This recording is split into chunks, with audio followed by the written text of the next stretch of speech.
Hello and welcome to week 30 of the FUT Weekly podcast. And this is a content podcast. I have with me no Japes this week because we're recording at a slightly different time, but I've got Josh with me. Hello, Josh. Welcome back. Yeah, nice to be here. I've fresh from being elbowed by a linesman. You know, they see it in the big leagues and then take it onto the Sunday league pitches. It's unbelievable. Did you actually get elbowed? No, I don't play football at all. I didn't know they had linesmen in golf, but and we also have with us, as we fairly often do, Nate, the FUT accountant. Welcome back to the pod. It's great to be back. Thanks for the invite. And I'm no elbowing here. I haven't got any elbowing here, but team of the season being around the corner definitely has got my hype levels rising, as you could say, excitement levels going up. Definitely. I wonder whether our next guest knows what we're talking about there. We'll find out a lot about what he's picked up over the last few weeks, because returning to the podcast after a successful first outing on that, what did I call it? The new FUT Player Experience podcast, we have my friend Chris. Hello, Chris. Welcome to the main pod. Hello. Thank you for having me back again. Yeah, it's good to have you on. And actually, what we do first is pound for pound powerhouse, and that is the best value player over roughly the past week. And then we put that to a vote. I can confirm that I didn't forget to do the poll. Well, actually I did, but very last minute I sent it out, the poll for pound powerhouse.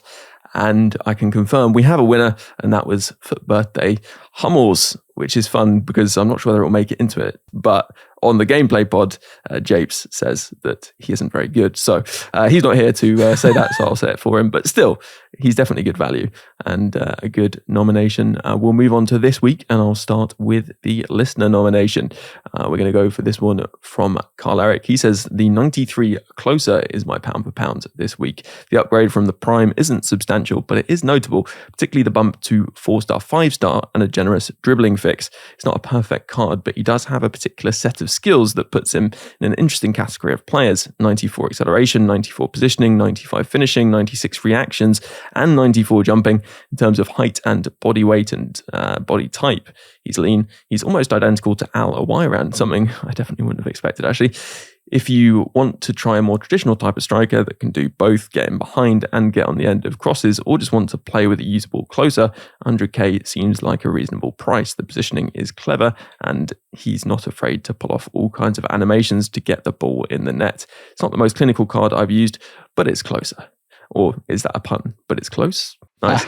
A good opening gambit from the listeners there. We'll see what our next guests have to offer. Josh, do you want to start us off with your pound for pound for this week? Yeah, I'm going to go a bit left field. I was going to call out Thomas Meunier, his showdown card, because with the upgrade for, I think it was like 34k or whatever that ended up coming in at, that's an outrageously good card. But as that SBC has expired, I'm going to go with another Dortmund player, an ex-wing-back, you could say. And it's the player of the month, Guerrero, in central midfield. It kind of got released to no fanfare whatsoever.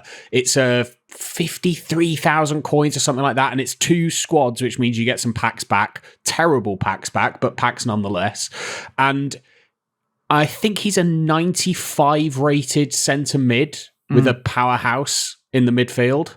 And his stats are just like boggles the mind in terms of he's got 93 acceleration just base on the card. Now he's only got 75 sprint speed, but with the explosive accelerate style and with the patch that we had recently that kind of buffed explosive accelerate, he, for me, has been able to like burst past heavy midfielders from that kind of, whether using sprint boost or just that kind of like first touch out of his body, because he's got 92 plus in every dribbling stat, including 96 agility and 96 balance.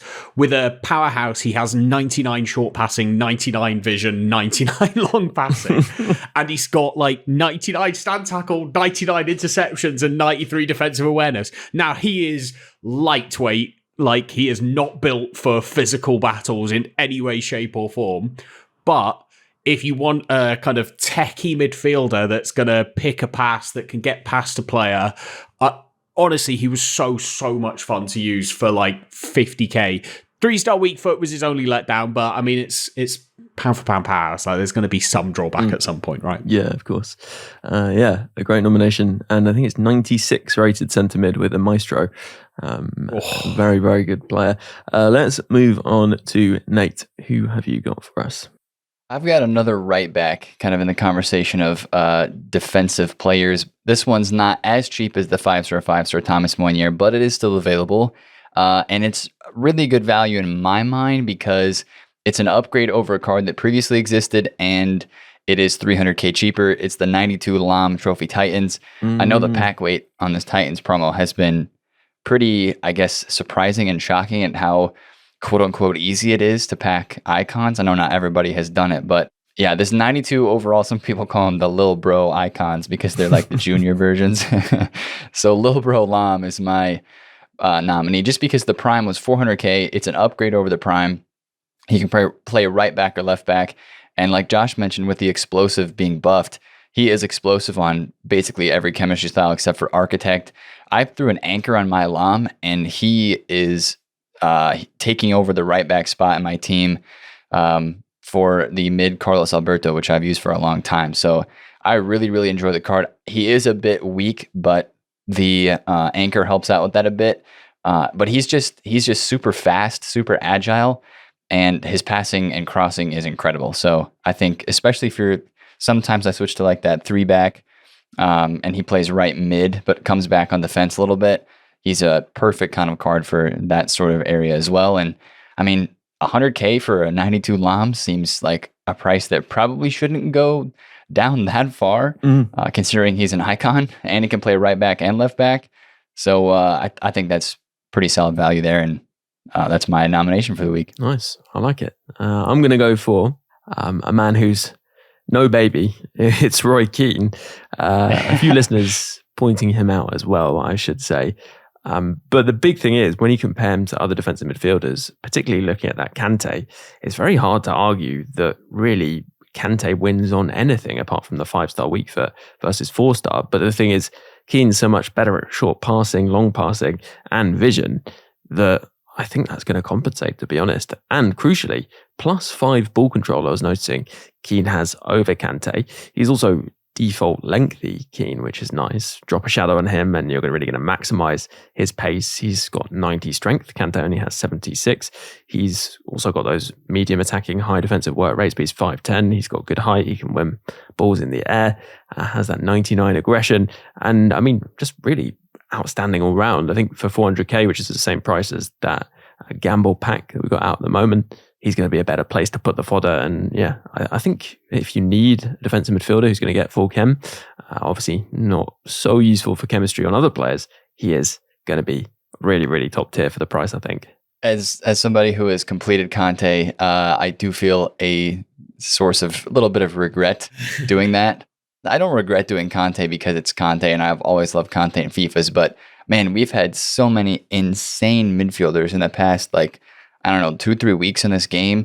We've had Rabiot, we have this Keane, a bunch of cards in packs as well, like the Guendouzi. It's just so many insane midfielder SBCs. That seems to be like the push from EA. It's like so many midfielders. And if you look at other midfielders on the market, they are down bad because of all these great SBCs we've had. Yeah, agreed. And we should then move on to Chris. I'll let you expand it out a bit. It doesn't have to be necessarily a recent bit of content. It might be interesting if it's a player who's made your team. But yeah, go for it. Tell us about a player. I agree with what you guys said, I think. Yeah, pretty much what I was thinking. I've been loving was it Player of the Month, Saka? I know it's probably not the same tier of player, but I just love that he is just so pacey. That is something that I really, really like in my team, that they can just nip away from anything. I've been having some success with that Trophy Titans Ferdinand, though. I've got him on loan, and he's not particularly like nippy or anything, but no, I don't suppose you'd expect that. But he's just been so good at just being like a wall, an absolute wall for me. And he's saved some games for me. The only thing is, though, I have no concept of value because I've not bought any of these guys. I've just been getting all through SBCs. So I have no context of of monetary value for him. I mean, you're putting stuff into these, right? Do you know what fodder is? Yeah. Oh, I know fodder. Oh, you know fodder. Good. Assuming it translates into FIFA, yeah. Of what you're just shipping off golds that I'm never going to use. Yeah. To swap in. Yeah. I'm glad you were saying as well that the Kante one wasn't worth it. Well, that you thought maybe it wasn't the best value, because I was actually kind of gutted that I wasn't going to be able to do that. But that's nice to hear that maybe it wasn't the best one to do anyway. Do you feel like you have enough fodder to do, I don't know, someone like Roy Keane? Do you really have that much in your club, or is that a stretch? What do you need for Roy? What's the requirements for him? Squad is 88 rated, then an 86 rated, an 84 rated, and then bronze and silver squads. Maybe. I think probably not. If I did, that would be pretty much the entire squad, though, I think. And I'm not that mad on Roy Keane as a person, which is... I think my team has suffered quite a bit for my personal biases towards these people. Yeah, I guess Saka is an Arsenal player, but quite smiley. So, yeah. And actually, he's out for a while, isn't he? He's also quite good defensively. I don't know whether that's something you've used at all, or are you just playing him in a kind of wide position? I'm just playing him on the wing. Yeah. And actually, why don't I go through your team, because obviously listeners will be aware of what your team was like before, and I can run through it here, and maybe we can talk about it a little bit. So we've got Ederson in goal, and this is the footballers Ederson, the SBC, not the objective version. And then you got Trent at right back, the 87, of course, and the 88 Thiago Silva in form on an 82 game loan now. You've got Varane as your left centre back, Chilwell, the in form, Kovacic as your right centre mid, the old man of the match Fred still at left centre mid, Grealish, footballers, Cam, and then the player of the month, Saka, as you mentioned, right wing, Sonny as left wing. I can't remember whether it made it into the podcast, but you definitely did mention wanting to get Son in conversation with me anyway. And then, another interesting SBC player actually, Mikel Antonio, the 89 at striker. So one of the things that's notable, I guess, is that you have the footballers versions, but not the objective versions. Did you not know about the objectives? Did you run out of time? What was the deal there? I knew about the objectives and I was pumping for them, but I didn't know there was a time limit on them. So yeah, just ran out. I was really close with Grealish and Ederson. I think I was pretty close with Kulu as well, actually. So that was a bit of a pain. And we should say the Rio that you mentioned was loan version. Which actually must be a huge pace upgrade on Thiago Silva. I don't know whether you've noticed the difference in pace there. Yeah, Thiago is slow. Like, you really don't want to get caught out of position with him, because it's like, well, you might as well just wave him goodbye. There's no way he's catching up to anybody. It's interesting because I think Varane's one of the quickest players in that back line, isn't he? 81 pace, yeah. I think he probably is the quickest. Chilwell's 81 as well. I'm straight away thinking that defense is not exactly the fastest, but Ederson's probably compensating at the back because he's mega fast. Ederson's doing great. He's been doing great. Honestly, he's just been keeping me in some games. Yeah, it's interesting, as you say, your entire team basically untradeable, which isn't unusual, I guess, to some extent. But yeah, you must have been getting some coins. So where's the fodder coming from? How many coins do you have? That sort of thing. It'd be interesting to know. Well, I've got 34 grand, which I thought was quite a lot until you guys were talking about like players worth like 400k or stuff, and I had to quickly realize it's not quite that much. I've just been, I think one of the questions from last week was about SBCs, and I've found out what that is, and I absolutely love them. They're my entire team's come from that. I think it's because I can win them, if you know what I mean. Like online games, tough. Can't win many of those, but SBCs, yeah. Easy. They're good fun. That's actually another thing we could ask. You've done player SBCs presumably, but have you got into doing, say, I don't know, upgrades or SBCs that return packs and things like that? Yeah. I love the risk of opening packs. Something I know very primal about thinking like, yeah, this is the pack that's gonna. I don't know. I guess it's like scratch cards or like betting on football games. I don't know. It's something quite fun about it. So yeah, I've just been doing any SBCs that I can do really. And then a priority to any that return me any players that I think would fit good in the team. Yeah, it makes sense. And Josh, you listened to the podcast before, right? I did, yeah. And based on that, but also the progress since then, I guess, do you have any questions for Chris, any comments, anything like that? I kind of feel a bit like David Attenborough in some respects. I'm kind of like observing and then like drawing conclusions from what's being like, I find it very interesting. The rush you get from opening packs, that kind of like, it could be this next one.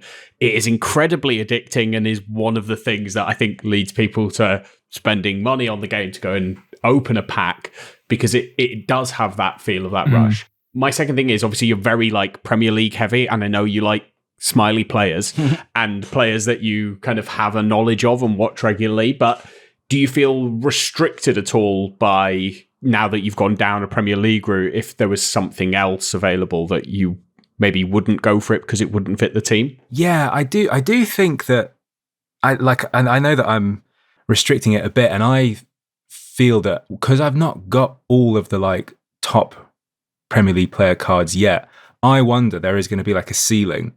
Because I don't think it's holding me back at the moment. But as the squad starts to get better and better, I think there will be a ceiling where it's going to become apparent that the next step is to branch out. And I don't know how I'm going to feel about that. We'll have to see how I take that when we get there. I guess also chemistry's been very straightforward in some ways.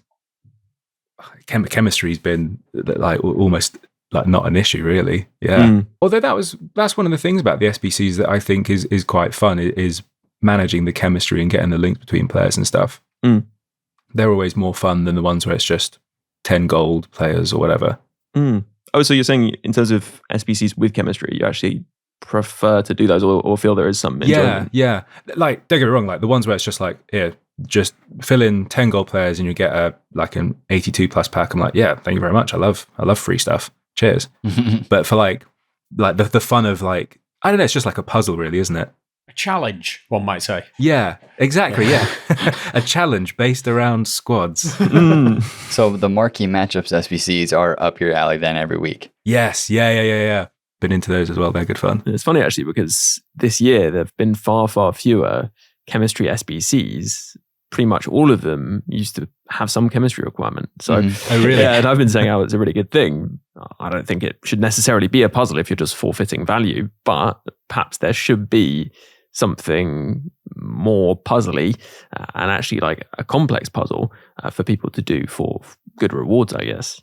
I think so, yeah, because now that the advanced ones are finished, it's just there's only like a couple of puzzly ones every week or so, I think. Is that right? Yeah, like most often they're just dropping those types of SBCs with like the swap tokens for FUT Birthday. A couple of those were, 20 chemistry, 15, 16 chemistry, something like that. And even then it's not that much of a puzzle, but everybody's going and doing them because of the swap tokens that they're trying to collect. But yeah, besides marquee matchups and those, like there's not too many.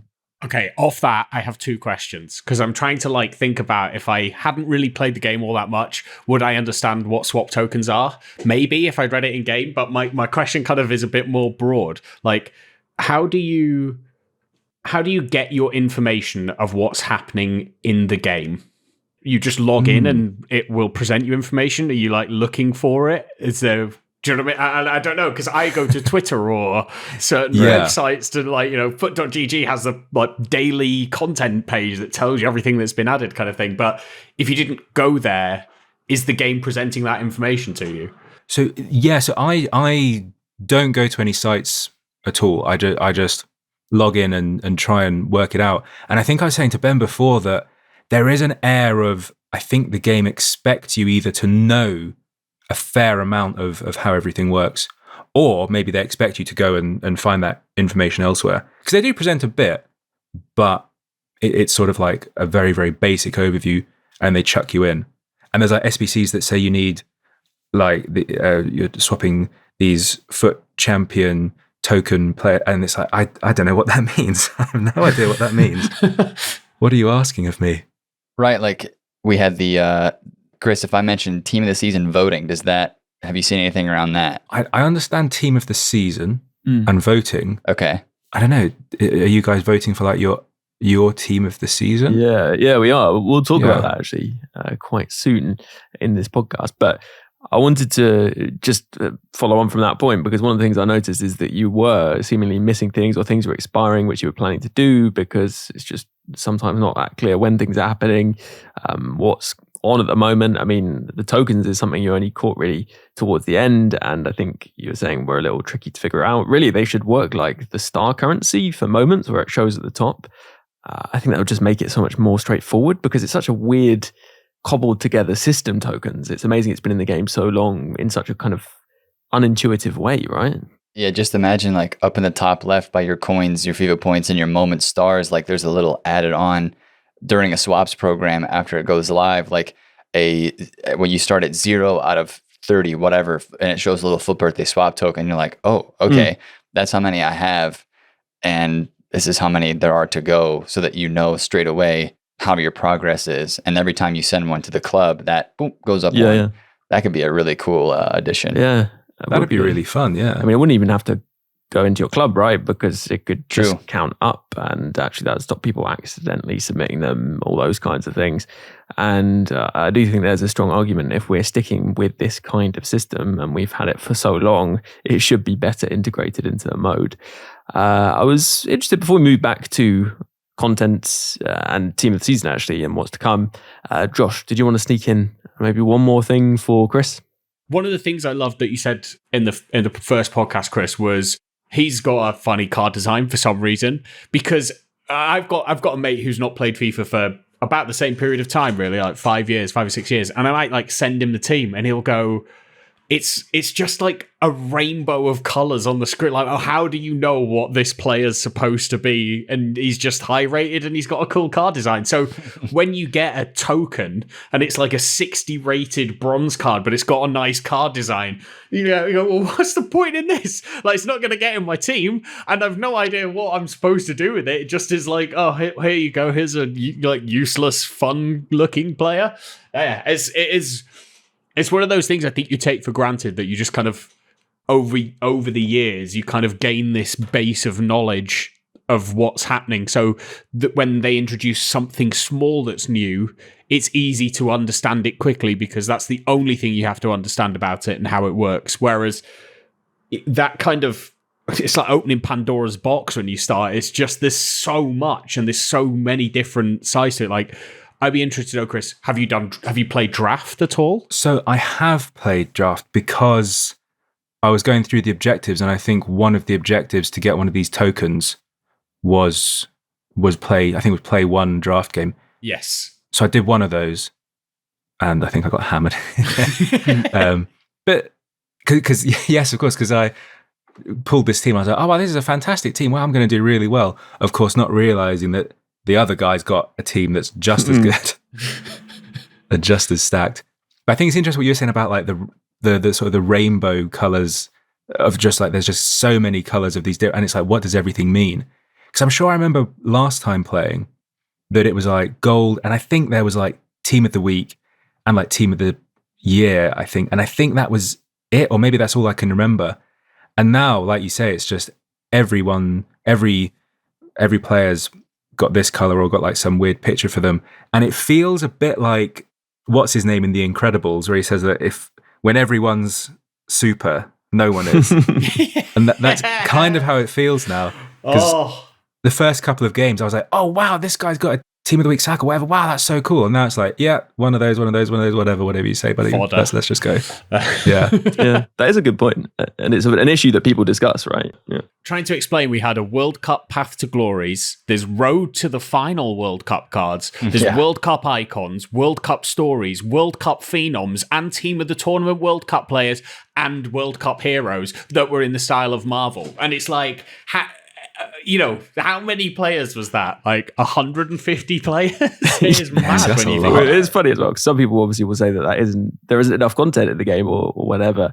Less so now, but it certainly used to be the case for a long time, even though there was plenty of content. But I would say that maybe the good thing about all this content for newer players, and even for more committed players to a certain extent, you can't really get the FOMO if the content just keeps coming. How can you miss out really on things if there's just a constant stream? That's true as well. It feels like I'm never going to get everything that's out, but I never feel like that's because I'm missing out on stuff. It's because there's just a lot of stuff. You can't have everything, and you there's a lot of stuff, and you sort of choose what you want to aim for, and some of it's realistic, and some of it's not. You got to stay in your lane sometimes. Well, talking of actually despite being a Spurs fan, there's a bit of content that came out which might be appealing. I don't know if you saw the quite extensive Bergkamp objective. Yeah, I saw him, and he's I don't like him. I mean, he's definitely good. He is, yeah. Like, from what I can tell. I think we're maybe seeing the beginning of EA giving us some really big objectives. The fact that you get the baby version and the and then use that baby version, like it's something they've started to do a little bit more, where you kind of get given a card early in a milestone objective and then have to use that in your squad to get the next card and the next card. And I do like that kind of progression system. It's kind of like leveling up your player without actually leveling up the player. You just get a new one instead. But the fact that they're giving us 93 rated cards as objectives that you can essentially get for free, you just have to spend the time playing the game. And on top of that, you get a bunch of fodder packs and a 92 and 87 rated better fodder. Because let's be honest, if you've got the 93 Bergkamp, you don't really need the 92 or the 87. I was quite surprised to see it, and I hope that it kind of is a sign of things to come as we move towards team of the season. For sure. It is pretty generous. And I think that with the packs as well, like even if you don't use him or you don't get too much use out of him, there's a lot of... Or if you just don't like it. Yeah, if you don't like it. If you don't want to use a player, you shouldn't do an objective. And that's probably like quite a healthy attitude, Chris, to have towards the game, because it will stop you kind of doing content just for the sake of it to some extent, which isn't always a good idea. And as Josh has said, I mean, I think there's a good chance we see more of these objectives, this kind of quality of objective moving forward, and it may be a player you prefer, and then you can put the time, into doing that. And the other thing we should talk about is the other players that have come out, just kind of a general overview. I was just wondering, Nate, how you were feeling about them from a market perspective? This twin release system where they've released a lower version and a higher version, how that's affecting things, because I guess that is offering like a lower alternative, which could devalue the higher rated one potentially. It's definitely made this promo like a way, I guess when we first saw it, the idea of it, we were like, wow, a promo with icons and heroes, how in the world are we going to pack these? But now that they have the junior versions that are out, I mean, has an icon ever been 17K? Like Fernando Torres is 17,000 coins. I think that's got to be the cheapest icon ever. And, Del Piero, 28K, the Philipp Lahm, 110K. That part of it, I think, is really awesome. I'm excited to see who's in Team 2 that also has that, the junior concept. Especially like for Chris, if you wanted to try Fernando Torres, I mean, he's got 34K. He can go buy Fernando Torres and Del Piero for a couple games and try them out, sort of thing. So I think that's really cool. And I think it has made these cards a lot more supplied. Maybe some of the top tier cards are still decently rare, but it seems even those cards like Roberto Carlos is 92, has 5-star skills, and he's 700,000 coins. His prime card that was lower rated was 900,000 coins before this new one came out. So it's definitely really cool, and the pack weight I think is the biggest thing. It's making it cool because they're actually accessible. But I do think some of these guys could go up out of packs. It's just a very interesting time with team this season right around, and I think that's gonna hold their rises back a little bit. But once we get into team of the season, I feel like some of these cards, since they'll be the best version for these specific icons, they have incredible dynamic images and some really nice stat boost. Specifically, like a guy like Rio, the Essien card looks really good to me. The Lahms, both of them. And then, even like Ljungberg for 40,000 coins, like that's a pretty good card for a lower budget as well.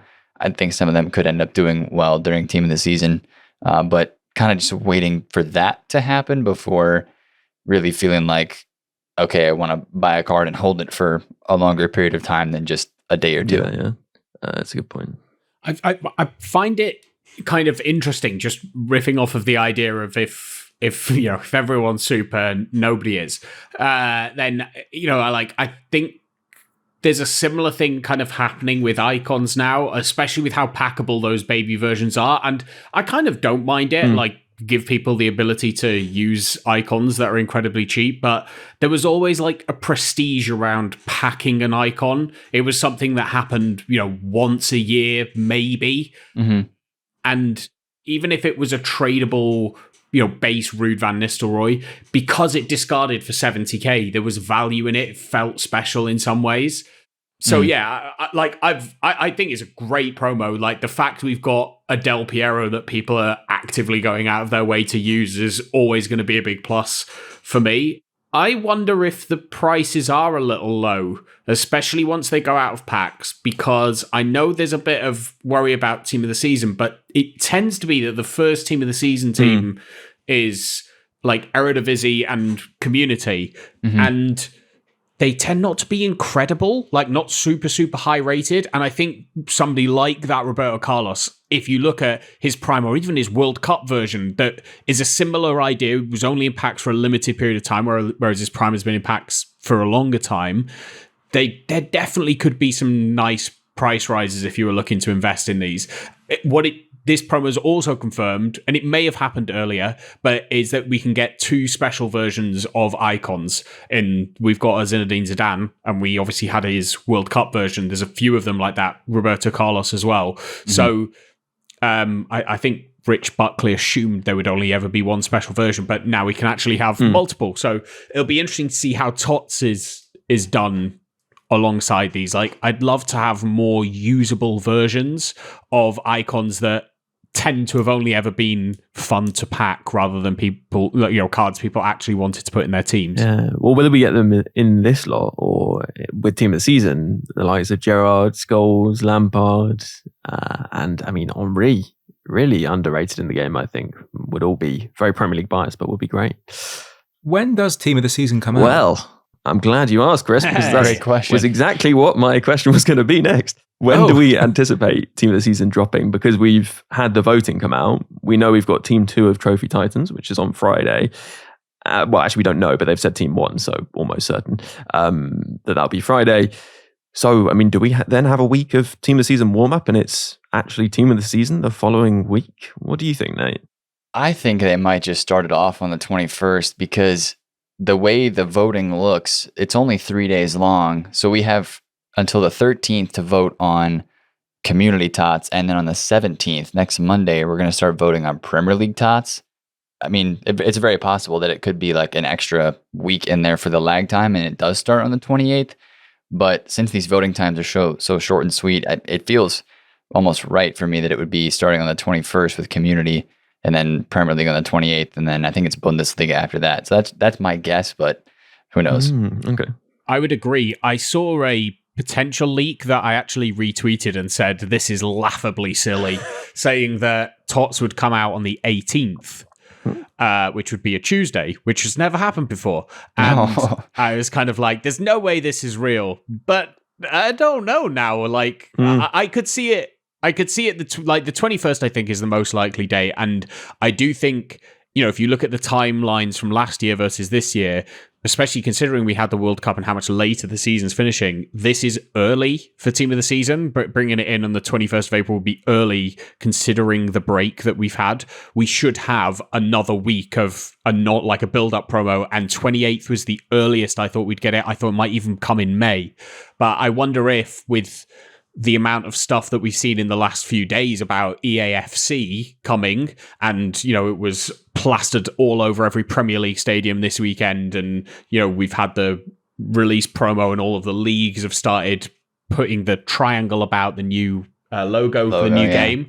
I wonder if we're on a slightly accelerated content schedule to maybe make the game a little bit deader earlier so that people are more excited for the news about the new game that's coming. I think they've said in July. Yeah, it's funny, I was saying on the gameplay pod, because I think we mentioned this, that I don't buy the deader the game is, the better. Because, they push the game through the game itself. And I suspect that they get a lot of purchases through that menu. And actually keeping people in the ecosystem is better. But that could also lead to them thinking, releasing the game early if they can, which sounds ambitious to me, would allow them to basically push the game, buying the new game, to more people when they're actually playing rather than when they're taking a break over the summer. So, potentially, it still could be pushing games for early release is always a bit of a high risk strategy, though. Yeah.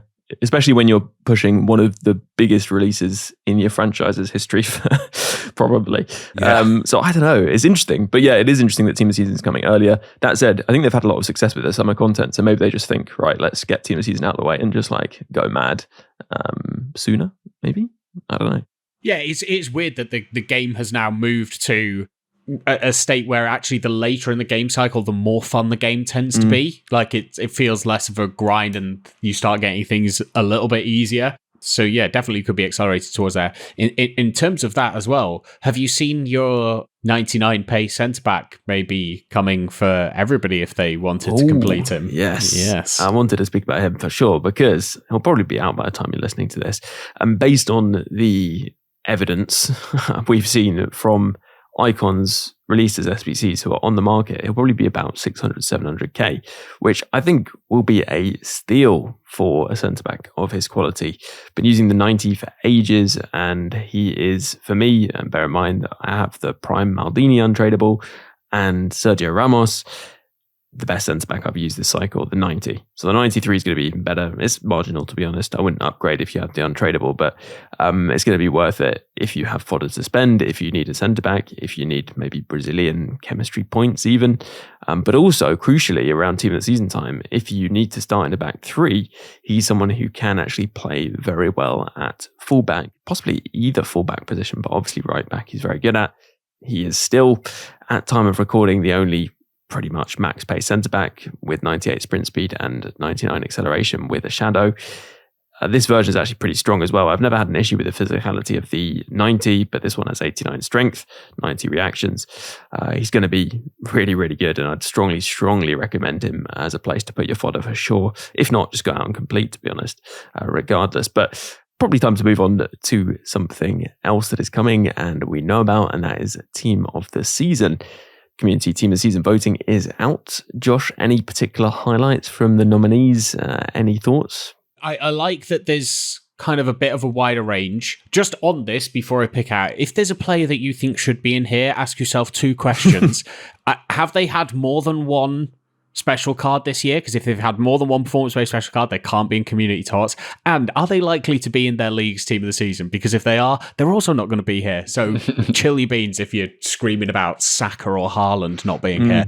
I think 𝘊𝘆𝑚ENDY deserves one because he has obviously won the World Cup this year, but has been absolutely brilliant for Benfica. Even, it doesn't make sense in my head, but he is brilliant, and they've obviously been very good in the Champions League as well. I think we could see Nathan Ake at left back. I think that could definitely be coming. It'd be difficult to argue he doesn't deserve that. I saw a lot of people vote for 𝘃𝘃𝘀𝘃. I think just because they enjoyed his overpowered Future Stars card. 𝘭𝘪𝘬𝘦 potentially could get one. He's had a really good year. Tresor from Genk, if I'm going very left field, he's been brilliant for them. But yeah, I have a feeling it's going to be weighted towards the big leagues, but I hope they throw in a couple of left fielders, someone like Jota from Celtic, mainly just because he's got an outrageously good champ. Yeah, that's true. And actually, both you, Nate, and Chris are Spurs fans. There have been some notable Team of the Season community players from Spurs before, but unlikely, I think, this time. Yeah, not really. I mean, if we're going to have a Team of the Season show, it's probably just going to be Kane. So it's been a bit of an up and down season, more downs than ups, I think. Yeah. One player I did want to mention is Solé, the centre-back. He plays for Salzburg, I think. Yes. I used his silver version a while back, and that is a ridiculous base of a player, right? And if he gets a card, it could be really, really, really good. Obviously, awkward to link, but he's French, right? So how hard can it actually be? That's how I feel about 𝘃𝘃𝘃. If 𝘃𝘃𝘃 gets a Tots card, it will definitely remind me of last year's, and that would be amazing. And if there's a Ronaldo, whether it be a Team of the Season or like a flashback or a big Ronaldo card, that club link could be massive. He was super as well. expensive, wasn't he? So watch out for that in the first team. They're often a bit overpriced and drop a lot. Anyone else people want to chuck in there? Caicedo could be an amazing one, especially because his base card is, I think it's a non-rare silver. Moises Caicedo from Brighton. I think that would be a good shout as well. Yeah, I didn't even notice him and Joelinton in the vote at first, and I had to keep looking down the list. I was like, okay, like those would be great too. Ake could be a good shout, actually. Yeah, you used his gold version, didn't you? I mean, first player in the team, pretty much. Yeah, I think he might have been ground down and put into an SBC by now. Feed that budding SBC addiction. Yeah. Yeah. Talking of that, is there anyone you would like to see added into the game or as a new bit of content? Someone you'd really like to get a special item or something like that and add to your team? I would love to see through an SBC or maybe through an objective or something, a special, I mean, I know there is one at the moment, a special 𝗪𝗏 and or Sir Harry. Those are my two that I would really love to see. 𝗪𝗏, fantasy legend, I assume. Fantasy legend, absolute fantasy legend. Yeah, for sure. 𝗪𝗏 is in Team of the Week at the moment, I think. Is that right? Could you actually buy him? I don't know what price he is. Maybe he's fodder price. I don't know. Probably more than 34k. Yeah, he's 400k. Oh, that's way out of my budget. How attainable is it to get Team of the Week players? If you're not going to buy them, how attainable is it to actually pull them? Well, Team of the Week players are relatively packable, actually. I would say more so than most other special items, but 𝗪𝗏 is still probably pretty unlikely. But one thing that is worth pointing out, and this may be something you consider in the future, but FUT Champions, once you get to the finals, you do get the opportunity to get a red version of Team of the Week players. In fact, even at the lowest reward tier, which is just 4 points, so 4 losses, you get to pick one of 3 FUT Champions players, which are basically Team of the Week items reskinned red. So that's a potential way of picking up some Team of the Week players. Right. But you do have to get 4 out of 10 wins in playoffs to reach the weekend league, as people call it, where you can actually get those 4 points. And so you've got to progress through FUT Champions playoffs and then the cup at the end. Is that right? Yeah, the finals. It's not exactly a cup because it's just see how many wins you can get over the course of the 20 games. There's matchmaking within that as you go, but there's no knockout system, if you like, and you get a point for a loss. So that makes it much more straightforward. But yeah, you do need to build up the points in rivals to then enter playoffs. And then once you've done that, you can then progress into finals if you get 4 out of 10 wins. Oh, I'm seeing it here now. Yeah, you've got to get up to 40 points to get. Yeah, my last FUT Champions game was I lost 19-2. So I might so you did a playoffs match and... Yeah, that was a pretty swift kick to the throat, that one. Well, it is worth noting that the way matchmaking works in that mode, playoffs and in finals actually, you go in at 0 form and then you get a +1 if you win, a -1 if you lose, and match people around there. Oh, I didn't know that. Yeah, so it does mean that it should get easier, but it still sounds like it is going to be a bit of a challenge. Hopefully we can get you there eventually. I like that as an introduction for a podcast that's aimed at every FIFA player, from those that get 19-1 to those that lose 19-2. That is actually where we're going to wrap up this podcast. Maybe not the most positive place to end it on for Chris, but maybe we'll get you back on a gameplay podcast to work on that challenge potentially. It's been great to have you on this podcast, though. No, thank you for having me. I feel like I'm learning a lot from you guys as well. Yeah, that's what we're here for. Wait until I tell you about League SBC method. If it's SBCs, I'm into it. Yeah, I was going to say, you've got yourself a protege here, I think, Josh. And Josh, let's say thank you to you next. It's been great to have you on the podcast. I'm sure you'll be keeping your eye out on the schedule over the next few weeks. Should be interesting. Yes, definitely. And looking at the opportunities to accumulate packs as we get towards Team of the Season. And yeah, just remember, it's a game. If your player doesn't get in Team of the Season, it's fine. There's another version of them in the game. There definitely will be. There's about 15 versions of every player. That's true. And finally, to Nate, the FUT Accountant, thank you very much for coming on. And we should point people towards your streams and YouTube. Yeah, that would be the place you can find me on Twitch and YouTube. Just the FUT Accountant. You'll find me there. And it'll be a fun time these next couple of weeks with all the new cards coming out, especially objectives and SBCs. But of course, cards and packs too. So it's going to be a fun time. Yeah, well, it's a goodbye from these guests, but it's not necessarily a goodbye for this week from the FUT Weekly podcast. If you would like to catch this week's gameplay podcast, that is a supporter episode this week. It's just £3 a month and you get an extra podcast every single week. And this week it is the gameplay pod, which has loads of fantastic tips, advice and tactical chat as always. if you would like that podcast for, as I said, just £3 a month, along with at least 4 podcasts extra every month, then head over to Patreon and you can support the podcast, keep it going.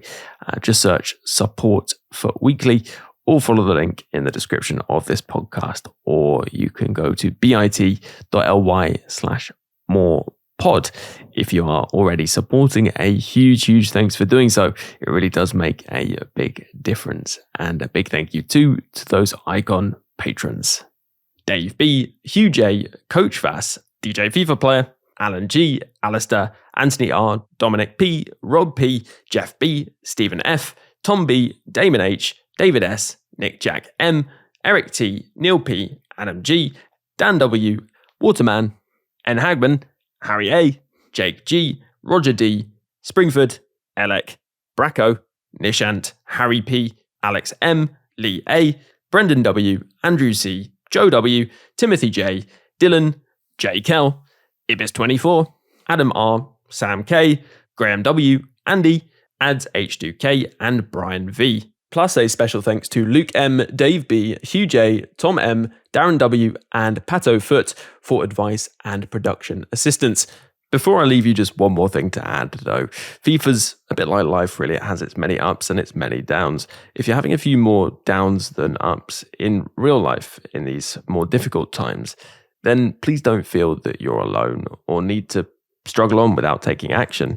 If you go to thecalmzone.net, there's loads of resources, advice, support, or even just a friendly chat for anyone who needs it. If it sounds like it could help you, then head over to thecalmzone.net. And for now, have a good one, and I'll catch you on the next podcast.